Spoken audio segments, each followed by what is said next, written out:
Good morning, students. Welcome to the lecture series of parallel computing. In today's lecture, I'm going to discuss one more PRAM algorithm, that is merging two sorted lists. The name itself explains that we are going to merge the two given sorted lists. If we execute this type of algorithm using a sequential computer, then it takes big O of n time because the RAM algorithm creates the merge list one element at a time. But if this type of if the PRAM algorithm executes executes the task, then it will take big O of log n time and reduces the time complexity. Because here each list element will use its own processor, and every processor finds the position of its own element on the other list using a binary search.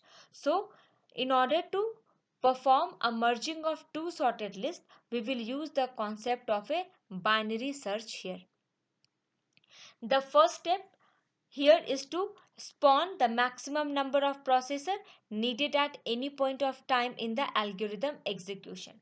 For example, if we are taking n number of element in the list, then n number of processor will be required to perform the task.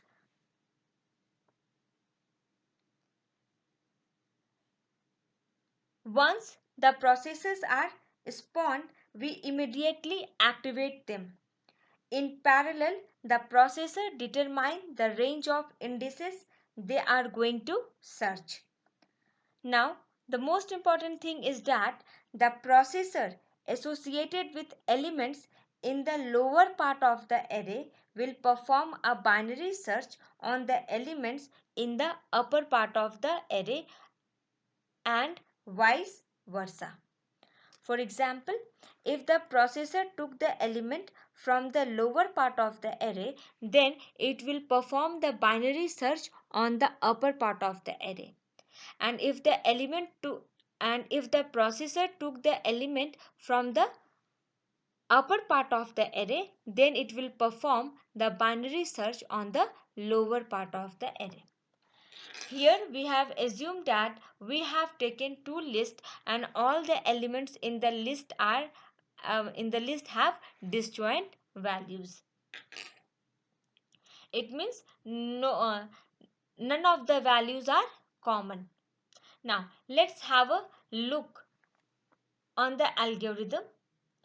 First, we have to give the name to the algorithm, and here we have used the name as merge.list, and we are creating this algorithm for the CREW PRAM machine.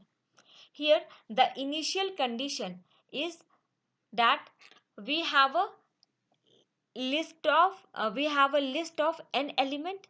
We have divided the list into two parts.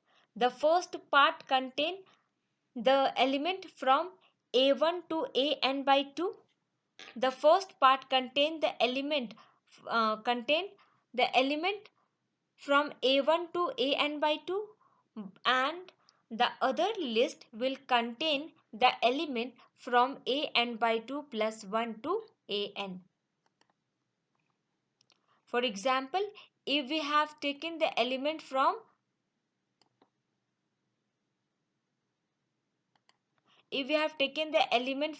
1 to 10, then it means that we have to divide the element into two parts. So each list will contain 5 element.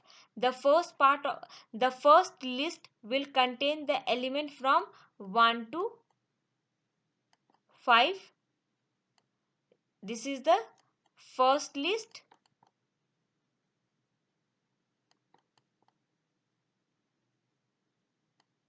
While the second list will contain the element from 6 to 10. And now both the list will contain the sorted element. We know, if you remember the concept of a binary search, we perform a binary search on a sorted list. So here both the lists are sorted. Here the elements are already sorted, and we have to now, using these two lists, we have to create a new list which will contain the merged element from both the list.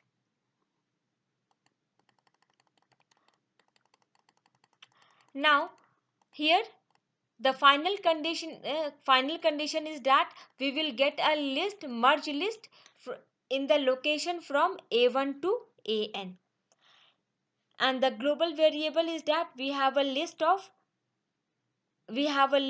which contain value n value, which ranges from a1 to an, and we have used here some local variable also, and these are x, low, high, and index.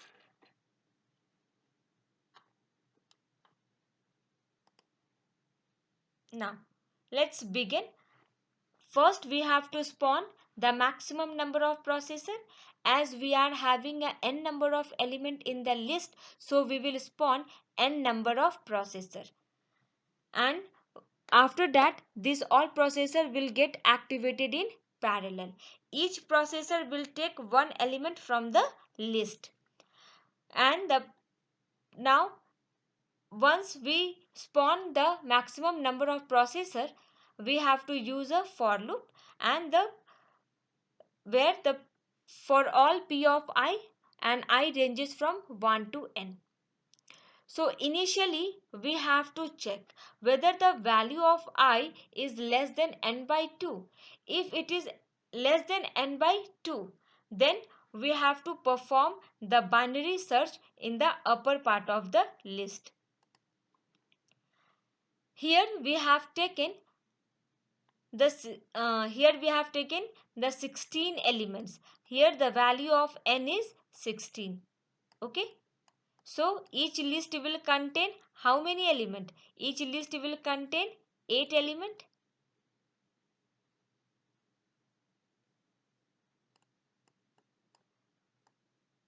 1 to 8, and the second list will contain 9 to 16.